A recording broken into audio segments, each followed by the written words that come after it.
राधे राधे दोस्तों, श्री बाके बिहारी की कृपा आप पर और आपके समस्त परिवार पर सदा बनी रहे। आज हम सुनेंगे रविवार व्रत कथा, जिसके सुनने मात्र से हमें सुख सौभाग्य की प्राप्ति होती है, हमारे जीवन से कष्टों का निवारण होता है। तो चलिए भक्ति भाव से सुनते हैं रविवार की व्रत कथा। एक राजा था और एक रानी थी। उनके पास सिपाही, घोड़े, दास दासियां, धन दौलत सब कुछ था। सिर्फ उन्हें संतान नहीं थी। इस कारण से राजा और रानी बहुत ही ज्यादा दुखी रहते थे। संतान प्राप्ति के लिए उन्होंने हर तरह का दान, धर्म, धार्मिक अनुष्ठान, जप, मंत्र, व्रत, पूजा पाठ किए, लेकिन कोई भी फायदा नहीं हुआ। जब राजा रानी दोनों ही बुढ़ापे की ओर बढ़ रहे थे, बुढ़ापे की ओर बढ़ते गए तो क्या होना क्या था। दोनों गहन सोच में पड़ गए कि अब हमारे इतने बड़े राज्य का क्या होगा। कौन बनेगा इस राज्य का वारिस, कौन लेगा प्रजा की जिम्मेदारी। राजा रानी दिन रात इस चिंता में घुलने लगे। उन्हें खाने पीने की अब सुध भी नहीं रही थी। एक दिन राजा के दरबार में एक साधु आता है तो दासी रानी को बताती है। तब वह दासी से कहती है, ये मेरा अंतिम दान धर्म है। इसके बाद मैं अपने हाथों से कोई दान धर्म नहीं करूंगी। रानी चावल भरा छाछ हाथ में लेकर बाहर आती है। अब रानी भिक्षा देते हुए साधु को बहुत ही ज्यादा चिंता में लगती है। साधु पूछते हैं, रानी जी क्या हुआ, आप इतनी उदास क्यों हो। तब रानी साधु को सारी हकीकत बताती है और रोने लगती है। इस पर साधु कुछ पल के लिए गंभीर हो जाते हैं और कहते हैं, चिंता मत करो रानी, आपकी संतान की इच्छा अवश्य पूरी हो जाएगी। आपकी कोख से एक पुत्र जन्म लेगा, लेकिन वह मात्र 14 वर्ष तक ही आप लोगों के साथ रहेगा। उसके आगे वह मृत्यु लोक को प्राप्त हो जाएगा। इससे बढ़कर आपको कुछ देना मेरे लिए संभव नहीं है। अपनी पूरी बात करते करते उसने अपनी झोली में हाथ डाला और थोड़ी सी भभूत निकालकर रानी को दी और कहा, आप और महाराज दोनों इसे बांटकर ग्रहण करना, तुम्हें जल्दी ही पुत्र की प्राप्ति होगी। इतना कहकर साधु वहां से चला गया।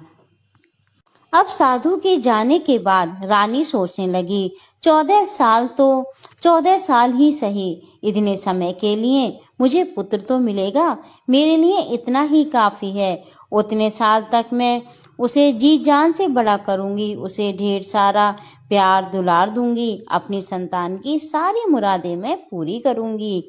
उस रात राजा अपना समस्त राजकाज खत्म करके जब महल में आए तो रानी ने क्या किया, राजा को सारी बात बताई और साधु की दी हुई भभूत राजा को दिखाकर बोली, हे साधु महाराज, ये भभूत हम दोनों को ग्रहण करने को साधु बता गए हैं। राजा बोले, इतना दान धर्म किया, जब तप किया, तब कोई फल नहीं मिला, तो इस भभूत से क्या हमें संतान की प्राप्ति हो जाएगी। उस पर रानी बोली, जब इतना सब कुछ किया है तो ये भी सही। राजा को अब किसी पर विश्वास तो था नहीं, लेकिन अपनी पत्नी को दुख ना पहुंचे इसलिए वे राजी हो गए। राजा राजी हो गए तो फिर क्या था। राजा रानी दोनों नहाते धोते और फिर अपने भगवान का स्मरण करते थे, अपने पुरखों को स्मरण करते थे और साधु महाराज के नाम का स्मरण करके वे भभूत बांटकर दोनों खाते थे। उसके बाद दोनों निश्चिंत होकर सो जाते थे। कुछ दिन गुजर जाते हैं और साधु द्वारा कहे अनुसार रानी गर्भवती हो जाती हैं। उस पर राजा रानी दोनों की खुशी समाए नहीं समाती। राजा रानी से बोला, महारानी सचमुच साधु महाराज की हम पर कृपा हो गई। अब 9 माह के बाद, 9 माह 9 दिन और 9 घंटे पूरे होने के बाद रानी ने एक सुंदर पुत्र को जन्म दिया। राजा ने बड़ी धूमधाम से पुत्र का नामकरण किया। सारे राज्य में 8 दिन तक खूब अच्छा समारोह रखा गया, उत्सव मनाया गया। अब पुत्र की कुंडली देखने के लिए राज्य के सबसे बड़े विद्वान पंडित जी को भी बुलाया। कुंडली देखकर पंडित जी बहुत चिंतित हो गए और कहने लगे, महाराज, हमारा राजपुत्र सिर्फ 14 साल तक ही हमारे पास रहेगा। राजा को ये बात पता थी, रानी को भी साधु महाराज ने ये बात बता दी थी।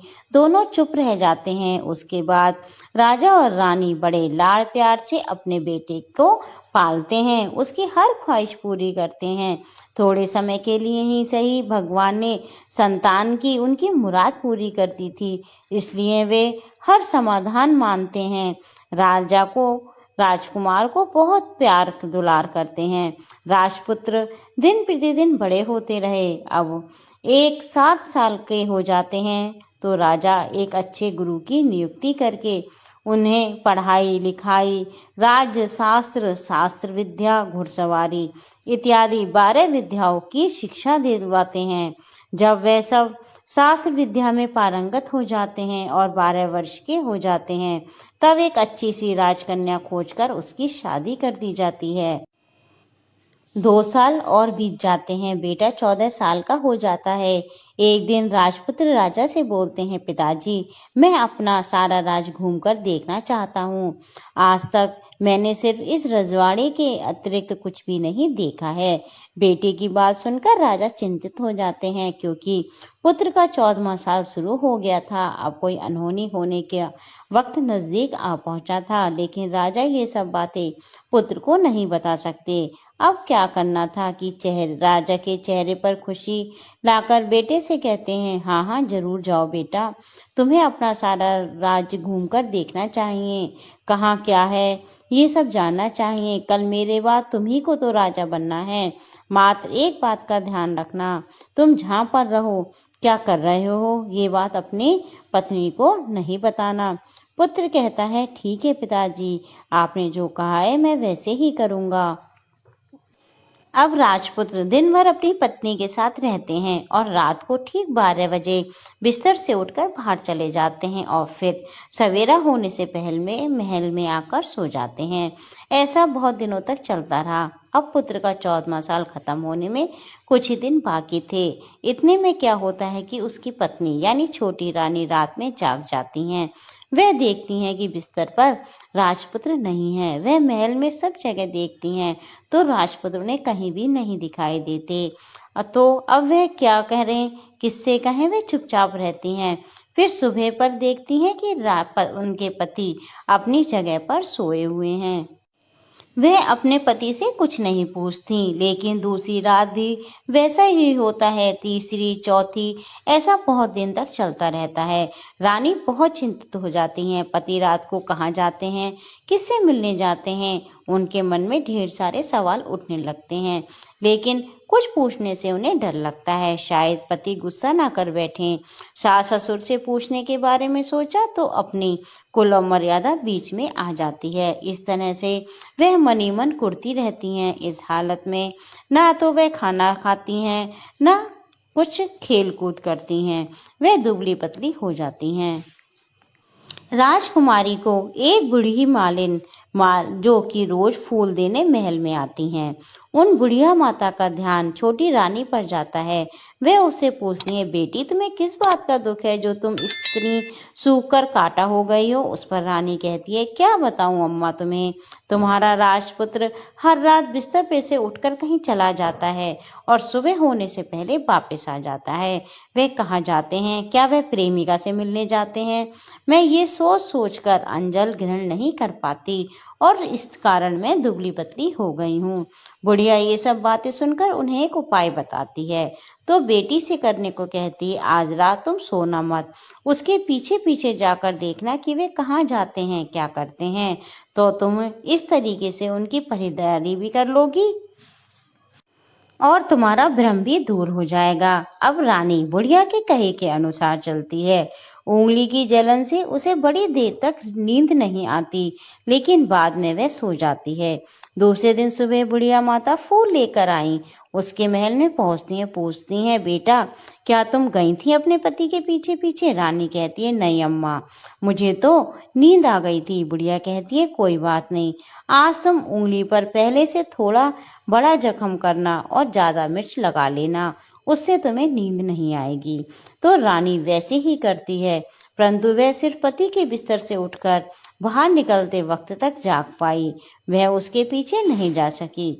क्योंकि उस समय उसे नींद आ जाती है। दूसरे दिन जब बुढ़िया आती है तो उससे पूछने से पहले ही रानी रोने लगती है और कहती है, अम्मा, मैं आज भी उनकी पहरेदारी ठीक से नहीं कर पाई। बुढ़िया कहती है, रोना नहीं बेटी, सब कुछ ठीक हो जाएगा। आज तुम और दिन से ज्यादा बड़ा जख्म करना और उस पर ज्यादा मिर्च छिड़कना, और एक काम करना बेटी, जब तुम्हारा पति बाहर निकले तो तुम उसका रास्ता रोकना। बुढ़िया ने जैसा बताया रानी वैसा ही करती है। आज रात उसे नींद नहीं आई। पति 12 बजे बिस्तर से उठकर जब महल से निकलने के लिए चलने लगा तो वह बुढ़िया ने जैसा उसे बताया था वह वैसा ही करती है। दौड़कर जाकर पति का रास्ता रोकती है और कहती है, तुम कहाँ जा रहे हो, किससे मिलने जाते हो, मुझे सब सच बातें सब सब बताओ। राजपुत्र उसे समझाने की बहुत कोशिश करता है कि देखो, अगर मैंने तुम्हें ये सब बताया तो मैं तुम्हें दोबारा नहीं मिल पाऊंगा। रानी कहती है, कोई बात नहीं, ना मिल पाओ, लेकिन आज रात तुम जहां जाते हो मुझे पहले बता के जाओ। राजपुत्र इस बात में निरुपाय हो जाता है। पत्नी की जिद के आगे उसकी एक भी नहीं चल पाती। ठीक उसी समय उसका 14वां साल खत्म होकर 15वां साल लगने वाला था। अब राजपुत्र सोचता है कि जो होता है वह हो जाने दो, और कुछ चावल मंत्रों से सिद्ध करके अपनी पत्नी को देकर कहता है कि इन चावल के दानों को दोनों हाथों की मुट्ठी में पकड़ना। पहले दाएं हाथ के पकड़े चावल मेरे ऊपर फेंकना, मैं कौन हूं तुम्हें पता चल जाएगा। बाद में बाएं हाथ से पकड़े चावल मेरे ऊपर फेंकना, मैं जैसा था तुम्हें मिल जाऊंगा। यदि तुम बाएं हाथ के चावल मेरे ऊपर फेंकना भूल गई तो मैं तुम्हें कभी नहीं मिल पाऊंगा। रानी कहती है, नहीं भूलूंगी। रानी बड़े आत्मविश्वास के साथ कहकर बाएं हाथ से पकड़े चावल अपने पति के ऊपर फेंक देती है तो राजपुत्र एकदम एक विशाल घोड़ा बन जाता है। एकदम उम्दा सफेद गर्दन पर लंबी आया। देखते देखते वह तेजी से दौड़ने लगता है।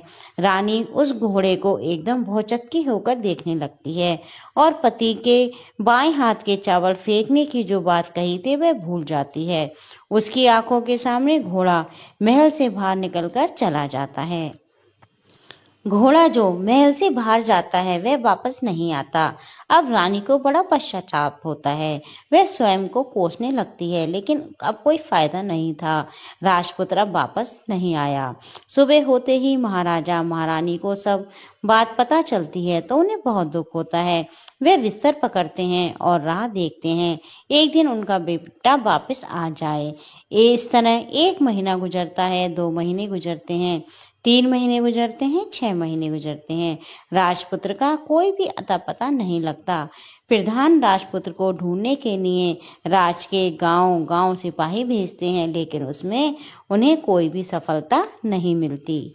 उधर रानी की जिद के कारण पति गायब हो गया। ये सोचकर वह मनी मन अपने आप को कोसती रहती है और प्रण लेती है कि कुछ भी करके पति को ढूंढ कर लाएगी और उसे वापस घर लेकर आएगी।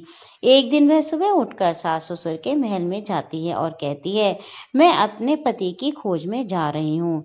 महाराजा महारानी को और क्या चाहिए था, कुछ भी करके उनका बेटा उन्हें वापस मिलना चाहिए था। वे बहू को जाने की अनुमति देकर कहने लगे, बेटी, तुम्हें जो चाहे वे करो, जहाँ जाना है वहां जाओ, लेकिन हमारे बेटे को वापस लेकर आओ। भगवान तुम्हें कामयाबी दे। अब रानी क्या कहती है कि अपना शाही वेश बदलकर एक सेठानी बन जाती है। कुछ दास दासियों को, कुछ नौकरों को साथ में लेकर, कुछ सामान को साथ में लेकर वह राज्य की सीमा पर जाकर वहां एक भोजनालय खोल लेती है और वहां आने जाने वाले सब यात्रियों को खाना मुफ्त में देने लगती है। लेकिन शर्त एक रखती है कि खाने वाले को उसकी देखी कोई अजीब चीज उसकी मालकिन को यानी राजकन्या को बतानी पड़ेगी। अब क्या था, वहां आने वाला हर नागरिक अपनी तरफ से मैंने ये देखा है, मैंने ये देखा है कहकर मुफ्त का खाना खाकर चला जाता था। परंतु रानी को जो बात सुननी थी वो उसे कोई भी नहीं बताता था। ऐसे ही बहुत दिन बीत गए तो उधर क्या होता है कि रानी के महल फूल लेकर जाने वाली बुढ़िया के एक बेटा और एक बहू थे। उसका एक छोटा बेटा था, यानी बुढ़िया का एक छोटा पोता था। तो बेटा बहू सुबह काम के लिए निकलते तो पोते को संभालने की जिम्मेदारी बुढ़िया पर रहती थी। बुढ़िया माता दिन भर पोते को संभालती। बुढ़िया माता को पान खाने की आदत होती है, तो पान लगाने के लिए बुढ़िया माता को चूना चाहिए था।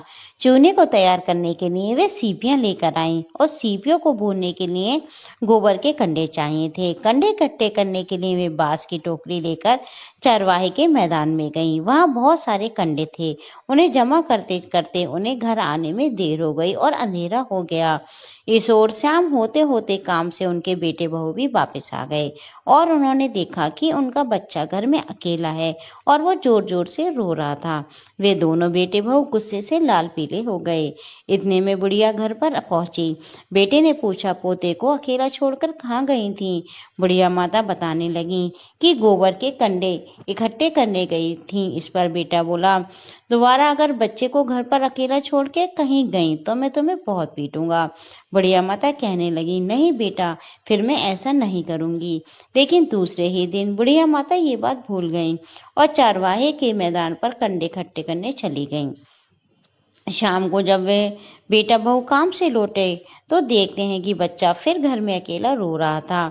अब उनकी सहन शक्ति खत्म हो गई और उन्होंने बुढ़िया माता को घर से निकाल दिया। बुढ़िया माता रात भर घर के बाहर अंधेरे में बैठी रही और सुबह होते ही हाथ में टोकरी लेकर कंडे इकट्ठे करने के लिए चली गई। कंडे इकट्ठे करने का मानो बुढ़िया माता पे पागलपन सवार हो गया था। कंडे इकट्ठे करते करते कब अंधेरा हो गया उन्हें मालूम ही नहीं चला और उन्हें गांव का रास्ता ठीक से नहीं दिखाई दिया। अंधेरे में वे आंखें फाड़ फाड़ के रास्ता देखती रहीं और कहीं आगे निकल गईं। फिर क्या होता है कि उन्हें एक कपिला गाय छन छन की आवाज करते, गले की घंटी बजाते ठुमक ठुमक उस मैदान में आ गई। बुढ़िया माता देखकर सोचने लगी, इस गाय के पीछे पीछे जाऊंगी तो गांव तक पहुंच जाऊंगी। बुढ़िया माता उस गाय के पीछे पीछे जाने लगी। उस मैदान में गाय एक साथ में मैदान तक पहुंच गई। अब क्या होता है कि उस मैदान में एक बड़ा सा पत्थर था। गाय जाकर उस पत्थर को सींग मारती है। सींग मारा तो वह पत्थर टूट कर हट गया। पाताल में नीचे जाने की सीढ़ियां दिखाई देने लगी। अब वह गाय उस सीढ़ियों से नीचे जाने लगी। बुढ़िया माता सब देखती रहीं और झट जाकर गाय की पूंछ को पकड़ लिया। पूंछ पकड़कर वह गाय के साथ नीचे पाताल लोक में पहुंच गईं। पाताल लोक में पहुंचते ही तुरंत गाय की पूंछ छोड़ दी और इधर उधर देखने लगी। वहीं बुढ़िया माता ने देखा कि पाताल में सब जगह जगमगाहट है, दिए जल रहे हैं, तेज रोशनी गाय के ऊपर पड़ती है और एक अद्भुत घटना घटने लगती है। जैसे ही गाय नीचे जाती है उसके गले में अपने आप साकल पड़ जाती है और कोई उसका दूध दुहाने लगता है, लेकिन जो कोई दूध दुह रहा है वह उसे दिखाई नहीं देता। बुढ़िया माता बहुत घबरा जाती है। वह कहाँ आकर फंस गई ऐसा सोचने लगती है, क्योंकि वहां तो छिपने की भी कोई जगह नहीं थी। हर तरफ उजाला ही उजाला था। वह अब एक कोने में खड़ी हुई चुपचाप सब कुछ देखने लगी। कुछ पल के बाद वहां झट से एक उम्दा सफेद घोड़ा आया। वहां 2 कुंड थे। उसमें एक कुंड में उस घोड़े ने छलांग लगाई और ऊपर आ गया। वह उसे राजपुत्र का रूप प्राप्त हो गया। राजपुत्र बनने के बाद उसने दूसरे कुंड में पानी में स्नान किया और वहां रखे नए कपड़े पहनने लगे। नजदीक ही एक सुंदर पलंग था, उस पर जाकर वह बैठ गया। उसके सामने अपने आप 5 पकवानों की थाली आ गई, दूध की एक प्याली आ गई, 5 सुपारी आ गए। उसके सामने एक दिया जल रहा था। राजपुत्र ने खाना खाया, दूध पिया, 5 सुपारी खाई और बिस्तर पर लेट जाने से पहले सूर्य देव का स्मरण करके सामने जलते दिए से पूछा, दिए दिए दीप कर मेरे माता पिता क्या कर रहे हैं? दिया बताने लगा, बेटे के शोक में डूबे हैं। राज कौन संभाल रहा है? वो कहता है राज प्रधान संभालता है। मेरी पत्नी क्या करती है? उसने चौराहे पर भोजनालय शुरू किया है और आते जाते लोगों से वह नई खबर के बारे में पूछती रहती है। दिए के ये कहते ही राजपुत्र कहने लगते हैं ठीक है। उसके बाद वह सो जाता है। बुढ़िया कोने में खड़ी हुई ये सब बातें देख रही थी। ऐसी अद्भुत घटना उसने जिंदगी में कभी पहले नहीं देखी थी। उसे अंदर ही अंदर चुलबुलाहट होने लगी। वह अपनी भूख प्यास भूल गई और आगे क्या होता है वह उत्सुकता से देखने लगी। लेकिन उसके बाद कुछ नहीं हुआ। रात गुजर गई, सुबह हो गई। सुबह होने पर पलंग पर सोया हुआ राजपुत्र उठा और फिर से पहले वाले कुंड में छलांग लगाई तो वह फिर से घोड़ा बनकर कुंड से बाहर चला गया। बाहर आते ही वह तेजी से उस पाताल नगरी से निकल गया। लेकिन वह कहाँ गया बुढ़िया माता को कुछ भी नहीं पता। उसके बाद पिछली रात को उसने गाय का दूध छमछम धोने लगा। जैसे ही दूध दुहाना खत्म हुआ उसके गले की शाकल अपने आप खुल गई और गाय तेजी से ऊपर जाने वाली सीढ़ियों की ओर भागने लगी। गाय को दौड़ता देख बुढ़िया माँ सोचती है कि अब गाय के साथ यहाँ से ऊपर जाना ही समझदारी है, नहीं तो कोई मुसीबत आकर मेरे ऊपर टपक जाएगी। झट से उसने गाय की पूंछ पकड़ ली। गाय के साथ ऊपर आ गई। गाय अब ऊपर मैदान में पहुंची तो उसे एक सुरंग का रास्ता अपने आप बंद हो गया और उसके मुंह पर एक बड़ा सा पूर्वत पत्थर खड़ा हो गया। अब बुढ़िया माता जंगल से बाहर निकली तो बुढ़िया माता एकदम बावली हो गई। उसने पाताल नगरी में जो कुछ देखा था वह जल्द से जल्द किसी को बताने के लिए उतावली हो गई।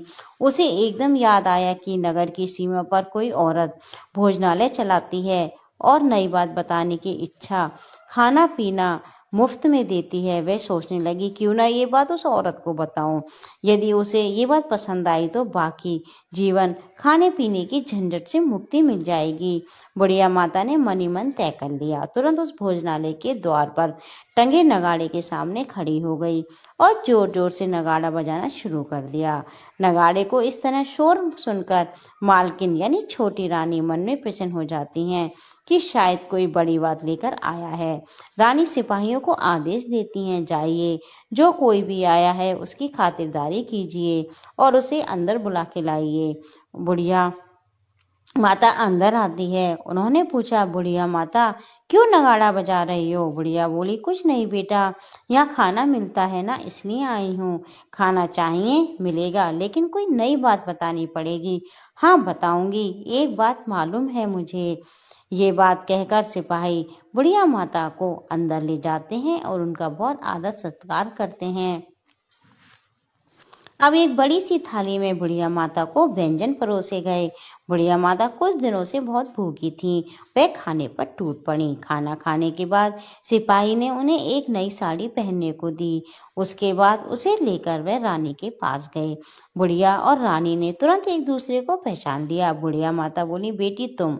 रानी बोली अरे अम्मा आप। कुछ ही देर बाद दोनों भली भांति बातें करती रहीं। आखिर बुढ़िया से कहने लगी अम्मा बताओ तुमने क्या नई बात देखी। नई बात? मैंने कोई नई बात नहीं देखी। वह तो मेरे पास तुम्हें देने के लिए खाने के पैसे नहीं थे, इसलिए मैंने तुमसे झूठ कहा और नगाड़ा बचाया। रानी ने कहा अम्मा घबराना नहीं, मैं किसी को तुम्हारा नाम नहीं बताऊंगी। फिर भी बुढ़िया मैंने क्या देखा, कब देखा? मैंने कुछ नहीं देखा बेटा, मैं क्या बताऊं, मैंने कुछ नहीं देखा। अब बुढ़िया माता से रानी ने बहुत मिन्नतें की तो रानी ने उन्हें बताया। अब बुढ़िया माता ने सारी बातें उस राजकुमारी को बता दी। राजकुमारी को यकीन हो गया कि राजपुत्र उसी का पति है। वह तुरंत बुढ़िया माता से कहने लगी अम्मा मुझे उस जगह पर ले चलो। नहीं बेटी, वह पाताल राज है, सांप है। यदि किसी ने तुम्हें देख लिया तो तुम्हारी जान खतरे में पड़ जाएगी। लेकिन रानी ने उनकी एक भी बात नहीं मानी और वह उस जगह पर जाने की जिद करने लगी। आखिर बुढ़िया माता ने उनका कहना मान लिया और वह उन्हें लेकर वहां पे जाने लगी।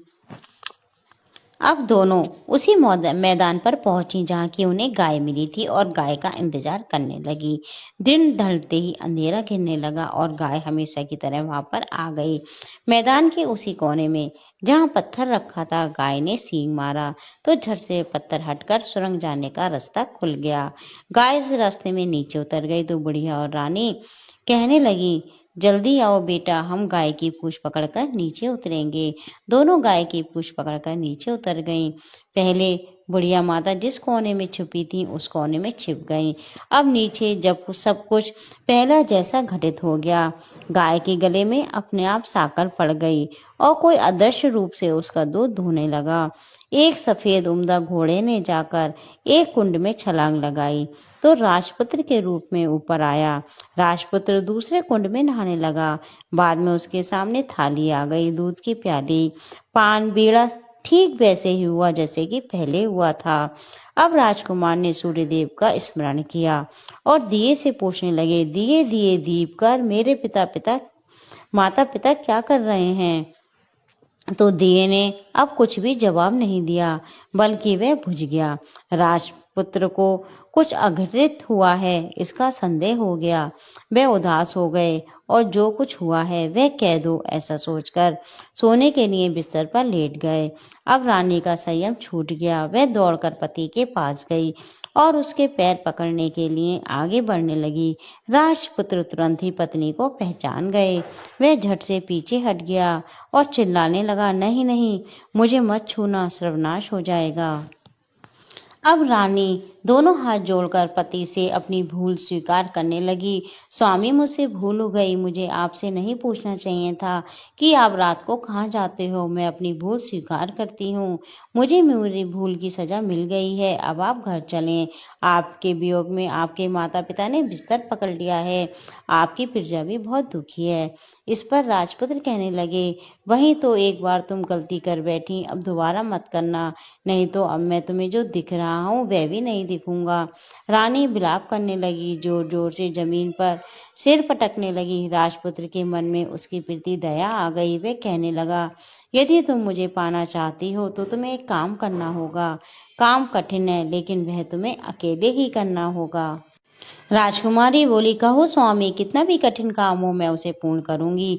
रानी कहने लगी। इस पर राजपुत्र ने उसे बताया कि तुम पाताल से ऊपर जाते ही तुम्हें एक घना जंगल नजर आएगा। ऐसे 6 जंगल पार करने के पश्चात 7वां जंगल मिलेगा। वह जंगल सबसे घना है। उस जंगल के बीचों बीच एक पीपल का पेड़ है।